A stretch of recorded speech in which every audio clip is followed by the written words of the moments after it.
आपका हमारे चैनल में बहुत बहुत स्वागत है। फ्रेंड्स, ओवोल्यूशन के कितने दिनों के बाद आप ये समझ सकती हैं कि अब आप प्रेग्नेंट हो चुकी हैं, आपकी प्रेगनेंसी कंफर्म हो चुकी है। फ्रेंड्स, होता क्या है, सबसे पहले तो ये आप समझने की कोशिश कीजिए कि सबसे पहले जब आप ओवोल्यूशन को ट्रैक कर लेती हैं तो काफी महिलाओं की ये जिज्ञासा होती है, वो चिंतित होने लगती हैं कि अरे मैं प्रेग्नेंट हुई हूँ कि नहीं हुई हूँ। कुछ ऐसे सिम्टम्स हैं अपीयर होने लगे, कुछ ऐसे सिम्टम्स मुझे मिल जाए जो कि मुझे ये पता चल जाए कि नहीं, मैं प्रेगनेंसी कंसीव कर ली हूँ। आपके मन में बहुत, देखिए फ्रेंड, जो महिलाएं बच्चा प्लान कर रही हैं, जो महिलाएं कंसीव करने की कोशिश कर रही हैं और हर महीने जो है उनको निराशा मिलती है, तो वो काफी इस बात के लिए चिंतित रहती हैं और काफी वो इस बात को जानना चाहती हैं कि मेरी प्रेगनेंसी रुकी है कि नहीं। कुछ ऐसे क्लू मिल जाए जिससे कि ये मैं अंदाजा लगा सकूं कि नहीं, अब मेरी प्रेगनेंसी रुक गई है। तो फ्रेंड्स, ओवोल्यूशन के बाद बिना पीरियड मिस हुए, बिना किसी चीज से आप टेस्ट किए हुए, इन जो मैं सिम्टम्स बता रही हूँ, इन सिम्टम्स को देख के ये अंदाजा लगा सकती है कि नहीं, आपकी प्रेगनेंसी रुक गई है।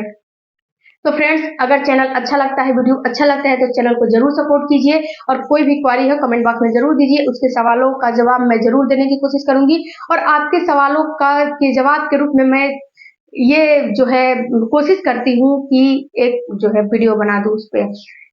फ्रेंड्स, सबसे पहले तो मैं आपको ये बता दूं कि जो आपकी बॉडी से डिस्चार्ज आते हैं, उन डिस्चार्ज को आपको अनदेखा नहीं करना है। उन सारे डिस्चार्ज को आपको अपने ऊपर देखते रहना है कि कब आपकी बॉडी से कैसा कैसा डिस्चार्ज आ रहा है, क्योंकि जो डिस्चार्ज आते हैं वो प्रेगनेंसी के भी सिम्टम्स होते हैं जो डिस्चार्ज होते हैं। तो सबसे पहले मैं बता दूं कि जब आप प्रेग्नेंट होते हो तो भी आपको डिस्चार्ज आते हैं, जब आपकी पीरियड आती है तो भी आपको डिस्चार्ज आते हैं, जब आपकी पीरियड खत्म होती है तो भी आपको डिस्चार्ज आती है। इसके अलावा फ्रेंड, जब आप प्रेग्नेंट हो जाते हो तो आपकी डिस्चार्ज जो है थोड़ी बहुत बढ़ जाती है, क्योंकि आपके बॉडी में जब गर्भ जयगाट है, जो फर्टिलाइजेशन एग है, वो जाता है आपके भ्रूण, जो आपका भ्रूण है वो जाता है यूट्रस में चिपकने के लिए।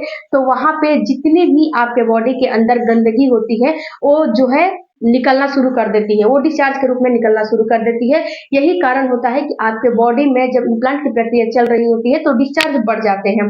ये डिस्चार्ज आपको हल्का पिंकिश हो सकते हैं, हल्का व्हाइट हो सकता है, हल्का आपको जो है वाटरी हो सकते हैं, हल्का आपको गाढ़ा हो सकता है या पतला हो सकता है, क्योंकि फ्रेंड्स, हर महिला की बॉडी अलग होती है, हर महिला की प्रेगनेंसी अलग होती है। और ये डिस्चार्ज बढ़ते क्यों हैं? क्योंकि जब आपकी बॉडी में ज़ायगोट चिपकता है तो आपकी बॉडी में एस्ट्रोजन और प्रोजेस्टेरोन जो हार्मोन होते हैं, उनके बढ़ने की वजह से ये डिस्चार्ज बढ़ जाता है और जैसे जैसे आपकी प्रेगनेंसी बढ़ती है वैसे वैसे ये डिस्चार्ज म्यूकस प्लग के रूप में हो जाते हैं, म्यूकस प्लग का रूप धारण कर लेते हैं, क्योंकि फ्रेंड्स, ये डिस्चार्ज आपके शिशु और यूट्रस के बीच में एक डॉट की तरह लग जाते हैं और जब डॉट की तरह लग जाते हैं तो बाहरी बैक्टीरिया आपके शिशु के पास नहीं पहुंच पाती है। इसीलिए ये डिस्चार्ज एस्ट्रोजन प्रोजेस्टेरोन बढ़ने की वजह से ये डिस्चार्ज निकलता है और ये डिस्चार्ज का निकलना कोई जो है घबराने की बात नहीं है, कोई खतरनाक नहीं होता। ये डिस्चार्ज निकल रहा है तो मानिए कि नहीं, ये अच्छा साइन है, ये अच्छा सिम्टम्स आपकी बॉडी के अंदर दिखा रहा है, इसीलिए डिस्चार्ज निकल रहा है। इसके अलावा फ्रेंड्स, ये डिस्चार्ज आपको पीरियड जब आते हैं, यानी कि जब आपका पीरियड आता है उससे 2 से 3 दिन पहले ये डिस्चार्ज बढ़ जाते हैं। उस समय भी प्रोजेस्टेरोन हार्मोन बढ़ जाते हैं, जिससे कि ये डिस्चार्ज आपका बढ़ जाता है।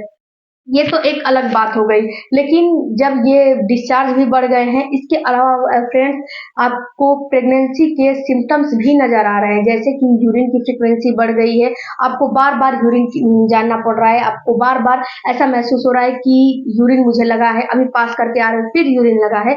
तो फ्रेंड्स, ये इसीलिए होता है कि जो आपका जयगोट है उसको नरिश करने के लिए आपकी बॉडी के सारे सिस्टम, आपकी बॉडी के सारे न्यूट्रिशियन उसको नरिश करने में लग जाते हैं और जब उसको नरिश करने में लग जाता है तो आपका जो किडनी है वो बार बार जो है फिल्ट्रेशन का काम करने लगता है और बार बार आपको प्यास भी लगेगा। ये भी आप जो है अंदाजा लगाइएगा कि आपको बार बार प्यास लगेगा, आपको बार बार यूरिन की फ्रीक्वेंसी बढ़ जाएगी, आपको चक्कर आने लगेंगे, हेडेक होने लगेगा। इसके अलावा फ्रेंड्स, कितनी महिलाओं को फीवर भी आ जाते हैं। तो मैं आपसे एक रिक्वेस्ट करूंगी कि जब आपको फीवर आ रहा है, हेडेक हो रहा है, तो आप प्लीज बाहर का कोई भी किसी भी तरह का मेडिसिन लेकर आपको नहीं खाने हैं, नहीं तो ये मेडिसिन आपको नुकसान भी कर सकते हैं।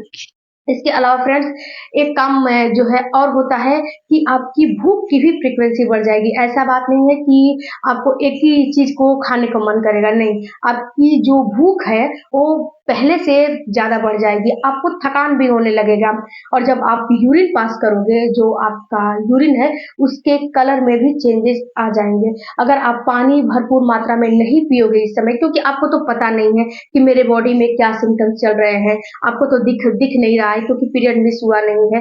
तो जब आपको दिख भी नहीं रहा है, आपको पता भी नहीं है, तो जब पानी नहीं पियोगे तो यहीं पे आपको नुकसान करेगा।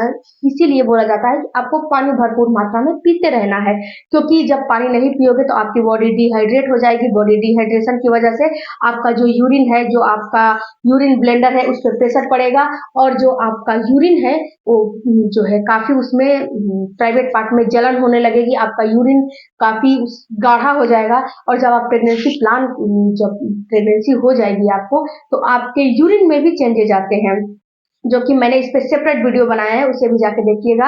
आपका आपके यूरिन का कलर चेंज हो जाता है, उसमें झाग जैसा आने लगता है, उसका जो स्मेल है वो भी चेंज होता है हो जाता है। इसके अलावा फ्रेंड्स आपको थकान भी ज़्यादा होने लगेगी, ये भी एक प्रेगनेंसी के सिम्टम्स ही होते हैं। आपके पैरों में ऐंठन होने लगेगी। इसके अलावा फ्रेंड्स आपके जो आपका ब्रेस्ट है उसमें भी टेंडरनेस आने लगेगी। तो फ्रेंड्स अगर ये सारे सिम्टम्स आपको फील हो रहे हैं, ये सारे सिम्टम्स आपको महसूस हो रहे हैं, तो ये समझिए कि अब मेरी प्रेगनेंसी हो गई है। और जब ओवुलेशन ओवुलेशन होता है तो उसी समय एक मेल का सेल्स और एक महिला का एग फर्टिलाइजेशन होता है, दोनों का मिलन होता है, दोनों का फर्टिलाइजेशन होता है और जो भ्रूण होता है वो जो जायगाट होता है छोटा सा, वो आपके यूट्रस में चिपकने के लिए जाता है और वहीं पे एस्ट्रोजन और प्रोजेस्टेरॉन हार्मोन जो है बढ़ते हैं। फ्रेंड्स यहाँ पे मैं बता दूं कि इनमें से एक दो सिम्टम्स भी आपको अपीयर हो रहे हैं, आपको महसूस हो रहे हैं, तो ये समझिए कि आपको प्रेगनेंसी हो गई है। क्योंकि कितनी महिलाओं में होता है कि एस्ट्रोजन प्रोजेस्टेरॉन और उसके साथ एचसीजी हार्मोन, ये तीनों हार्मोन काफी धीरे धीरे बढ़ते हैं, काफी कम बढ़ते हैं। तो जब कम बढ़ेंगे तो आपको पता है कि प्रेगनेंसी के सिम्टम्स जो होते हैं कम अपीयर होंगे। यहीं पे ये जब तेजी से बढ़ेंगे तो प्रेगनेंसी के सिम्टम्स आप में तेजी से अपीयर होंगे। तो आपको ये घबराना नहीं है कि अरे मेरे में तो सिम्टम्स आया ही नहीं, बिल्कुल भी नहीं। क्योंकि हो सकता है कि आपके बॉडी में ये जो सिम्टम्स नहीं महसूस हो रहे हैं वो 1-2 हफ्ते बाद महसूस हो, क्योंकि आपकी बॉडी में धीरे धीरे जो है इसका लेवल बढ़ रहा है। तो इस सिचुएशन में आपको जो है बहुत जल्दबाजी नहीं करनी है, अपना आराम से रहना है। और फ्रेंड्स मैं आपसे रिक्वेस्ट करती हूँ कि आपको टेंशन बिल्कुल नहीं लेने हैं। अगर स्ट्रेस और टेंशन लोगे तो यहीं पे आपका जो है काम खराब हो जाएगा और आपका जो है पीरियड आ जाएगा। इसके अलावा फ्रेंड्स हेयर वॉश भी आपको नहीं करनी है। मैं हर वीडियो में यही बताती हूँ कि हेयर वॉश ट्रिक भी आपको अपनाना चाहिए, जो कि मेरे चैनल पे वीडियो है, उसे भी आप जाके चेकआउट कर सकते हो। इसके अलावा फ्रेंड्स इम्प्लांट के समय भी आपको गलतियां नहीं करनी है। आई होप कि ये छोटा सा वीडियो आपको आपके लिए कुछ हेल्प रहा होगा कि ओवुलेशन के बाद कब आपको ये समझना चाहिए कि आपकी प्रेगनेंसी हो गई है। मिलते हैं अगले वीडियो में। Thank you for watching. Bye bye, take care. धन्यवाद। कोई भी क्वेरी हो तो कमेंट बॉक्स में जरूर दीजिए। Thank you, bye.